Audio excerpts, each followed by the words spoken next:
And they decided that what would work best for her was, we're going to take mom out for lunch and we're going to bring her back and take her to her new assisted living apartment. That was a flaming disaster, and I vowed to myself I'm never going to be party to that type of thing again. So we might need to have the exact same conversation, but it is a conversation so it starts with the resident, it includes the family, and it includes our staff. And unless all three parties are on the same page, that transition to assisted living can't happen yet. Okay? It won't be successful if we don't have buy-in from all three parties. So, lots of myths out there. 3 falls, you have to move to assisted living, so I'm not going to tell you that I fell. That's not a real good strategy, and it's not true. So if somebody is falling, there potentially are some issues, but it's like we want people to feel safe and comfortable letting us know, and I hate the thought that some to be because they're afraid to tell us and ask for help. So it's like, we're meant to be upright. When we're on the ground, it's bad. It's awkward, it's uncomfortable, but there is help, and we don't want you to hide from that because you're afraid of going to assisted living. Assisted living means no privacy. Like, no, that's not correct. Assisted living is an apartment. It's an apartment just like your apartment that has a front door, it has a small kitchen, it has a living room and a bedroom and a bathroom. So it is an apartment that it means 24-hour supervision. That reopens if they enjoy being in the milk room, whatever. It's like, you can eat any place, and then you can't attend events or programs. We have some people from assisted living here today, I think. Yes, thank you, Weatherall. Yes, absolutely. Yes. So yes, we talked a couple of weeks ago about the redevelopment plans, and one of the advantages, if we're able to move forward with that, is that assisted living would get a whole lot closer to this space, so it would be easier for our assisted living residents to get to programs. But we have a really good volunteer group led by Cam, and if people want to get here for a program, we will make sure that they get here for the program. So that's not true. Question Yes. over there. Yes. You can't be accepted into assisted living from outside, correct? So the question. You have to have been accepted into Oakland. Yeah. So the question. Very clear. Yep. So the question is, do you have to be an Oak Knoll resident in order to move to Oak Knoll Assisted Living? And I will answer that with a yes and a no. At a practical level, yes. We only, in our entire history, have transitioned people from our own independent living apartments to assisted living. A few years ago, however, I did talk with our board, and we made a policy change that if we had open assisted living apartments that we couldn't find matches for, that we would be able to do private pay, market rate assisted living.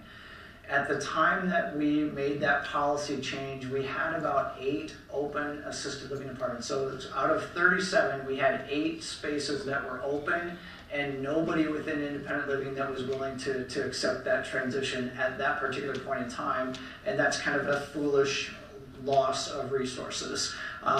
So we made that policy change, and almost immediately after making that, we started to not have issues with people accepting a transition to assisted living anymore. So we have the ability to do it, but we never have done it because we've been able to keep assisted living apartments pretty full with our own residents.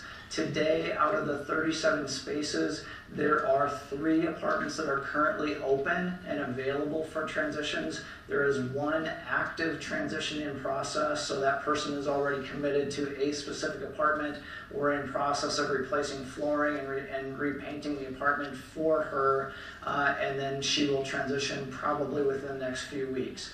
There are 2 other apartments that very recently became available, so we're working through that process that we described earlier. When somebody moves from one apartment to a different level of care, then we need to go through that stage of vacating the apartment. So we've got a couple spaces that will be available here shortly. If anybody else is thinking about a possible move to assisted living, we'll have 2 apartments open here quickly.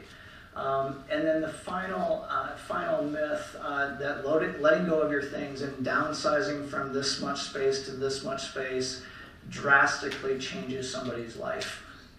And it doesn't. Things are things.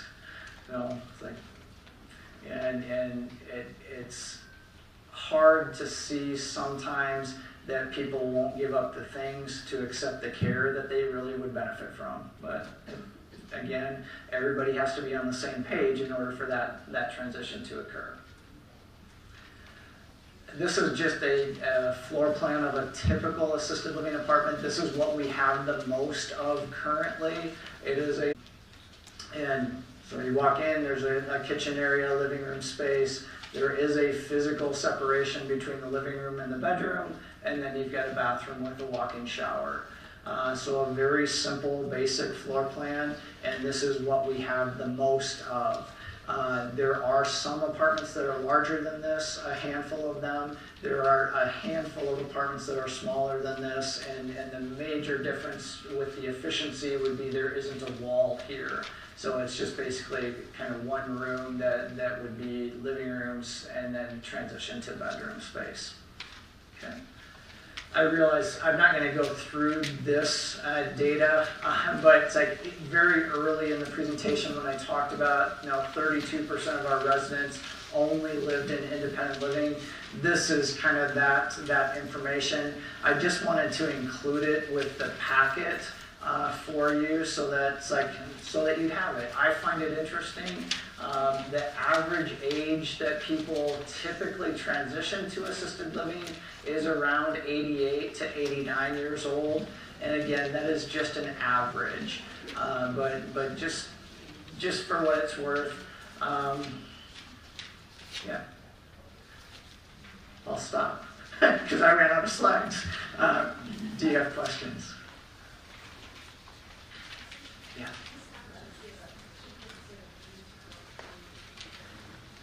Yep. So the question is, do we have to go through a certificate of need to add more nursing beds? And yes, we will. Assisted living, to add assisted living spaces, there is not a certificate of need process. We just need to get plans approved, and there's kind of life safety code things that they review for, but it's not a formal certificate of need process. To add licensed nursing home beds, yes, we will have to go through that. We've done it once in my time here. Shortly after we opened the Spring building, we went from a 48-bed health center to 58 beds. And so Pat Hayden was still our executive director at that time. We went to Des Moines, we showed and kind of filled out all our paperwork and made the case for why we needed these extra 10 beds. At that time, Johnson County was 500 nursing home beds short of what would be ideal. They would have given us 50 if we had asked for it, and we didn't have space. All we had space for was 10. So we got the 10 beds. I don't anticipate that we'll have any trouble getting any more beds when we actually go and do that process. So. Other questions? Yes? Nursing care in assisted living, is that 24/7 or just 24/7 Yep. availability? Or? Yep, so the question was about nursing care and assisted living. Is it 24/7? Yes, there's always staff available in assisted living.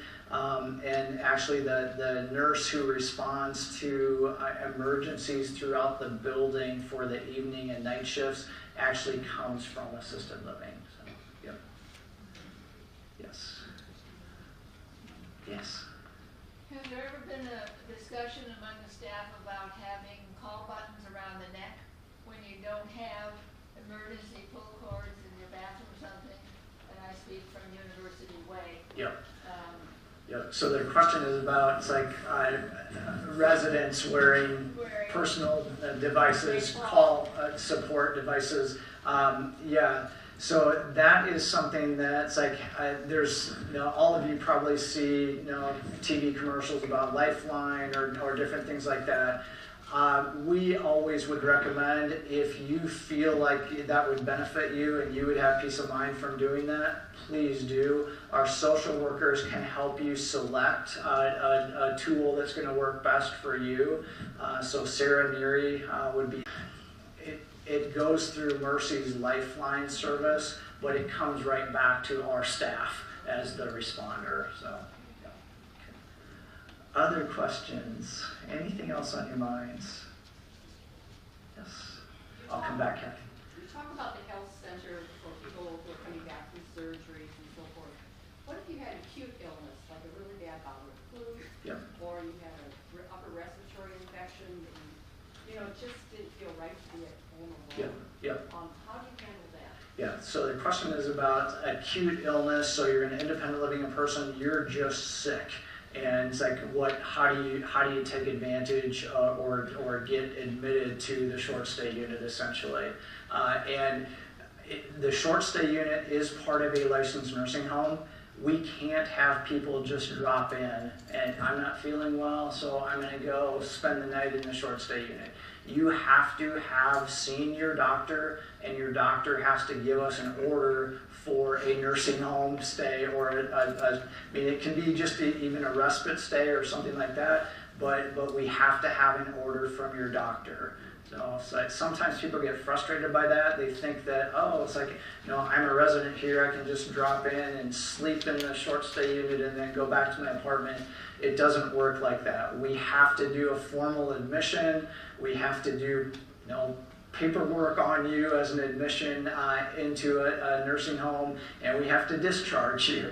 So yeah, it's not quite as simple, but if you're not feeling well and you go to the doctor and they recommend that, it's like, hey, come to our short stay unit. We do that frequently, but it's not just a stop by and I want to stay the night. And you wouldn't have to go into the hospital and be discharged? Correct. Yep, you do not have to go into the hospital. We just have to have a physician's order for that stay. Yep, and Kathy?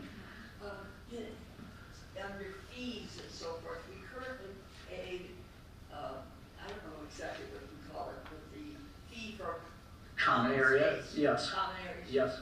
Is that true for For, yep. assisted living and health? Yep, so the question is that common area fee that all of you have as part of your bill as property tax, does that continue if you're in assisted living and the health center? Yes, it does.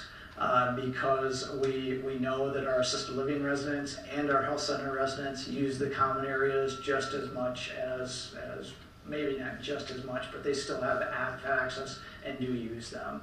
So yeah, the apartment piece of property tax falls away if you're a health center resident, but the common area piece stays. Yes? Steve, would you review the criteria for independent admissions again, please? Yes, so the question is review the criteria for independent living admissions. And the application process, there's really two parts to an application. The first is asking about demographic and financial information. Who is this person? Can they afford the choices that they say they want to make? Second part is a medical form. That medical form gets completed by the person's physician, and what we're trying to verify with the medical form is the ability to live independently. I tend to boil it down for people who wonder what that really looks like to three questions. Can this individual go to the bathroom safely by themselves?